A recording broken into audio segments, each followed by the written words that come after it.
ప్రకాష్ రాజ్ వ్యాఖ్యలపై రగడ కొనసాగుతోంది. ప్రకాష్ రాజ్పై గుంటూరు జిల్లా ఆరండల్పేట పిఎస్లో బీజేపీ నేతలు ఫిర్యాదు చేశారు.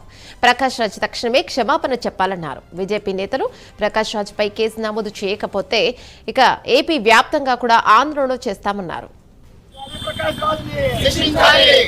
ఖండించండి దరిద్రుడు ప్రకాష్ రాజ్ మాటల్ని, ఖండించండి దరిద్రుడు ప్రకాష్ రాజ్ మాటల్ని, ఖండించండి దరిద్రుడు ప్రకాష్ రాజ్ మాటల్ని, చెప్పుతో కొట్టాలి ప్రకాష్ రాజ్ లాంటి మతోన్మాదుల్ని, చెప్పుతో. ప్రకాష్ రాజ్ సినిమా యాక్టర్, మాకెంతో పవిత్రమైనటువంటి శ్రీరాముల వారిని, లక్ష్మణుల వారి గురించి చేసినటువంటి కామెంట్స్ని ఈ రోజున పత్రికాముఖంగా ఖండిస్తున్నాం. వారిపైన చట్టపరమైన తగు చర్య తీసుకోవాల్సిందిగా పోలీసు వారికి ఫిర్యాదు కూడా ఇచ్చి ఉన్నాము.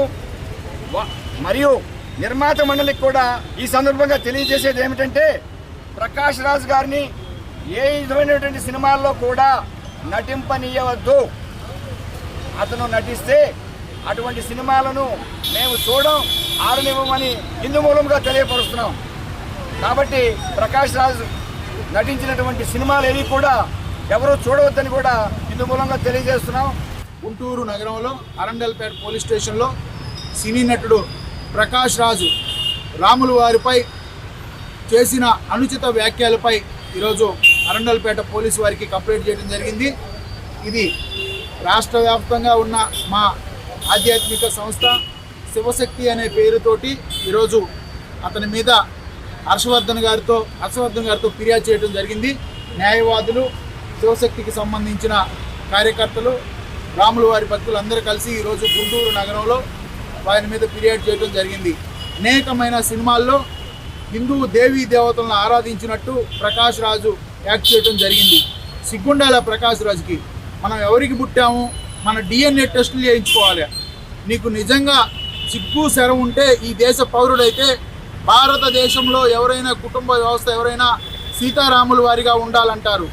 ప్రకాష్ రాజ్ గారు ఆయన చేసినటువంటి వ్యాఖ్యలు చాలా బాధాకరం. యుగాల నుంచి సీతారాముల్ని ఆదర్శంగా తీసుకొని సంశ్రీరాముల వారి ఆయన నడిచినటువంటి బాటని ఆదర్శంగా తీసుకొని యుగాల నుంచి జరుగుతూ ఉంది. అయితే 60 సంవత్సరాలు 70 సంవత్సరాలు వచ్చినా కూడా రెండో పెళ్లి మూడో పెళ్లి చేసుకునే నీచమైనటువంటి ప్రకాష్ రాజ్ ఈరోజు ఉత్తముడైనటువంటి శ్రీరాముల వారిని దూషించడం అనేది చాలా బాధాకరంగా ఉంది.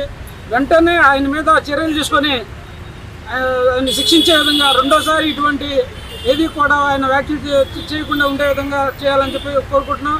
లేని పక్షంలో గుంటూరులో ఉన్నటువంటి శ్రీరామ శోభా ఉత్సవ సమితి అందరూ కూడా ఒక పిలుపునిచ్చి కంపల్సరీగా కూడా నగరాన్ని దిగ్బంధం చేసి ప్రకాష్ రాజ్ని గుంటూరు రప్పించి ఆయన మీద చెప్పులతో దాడి చేసే విధంగా మేము చర్యలు తీసుకోవడానికి కూడా ముందుకు వెనుకాడబోము.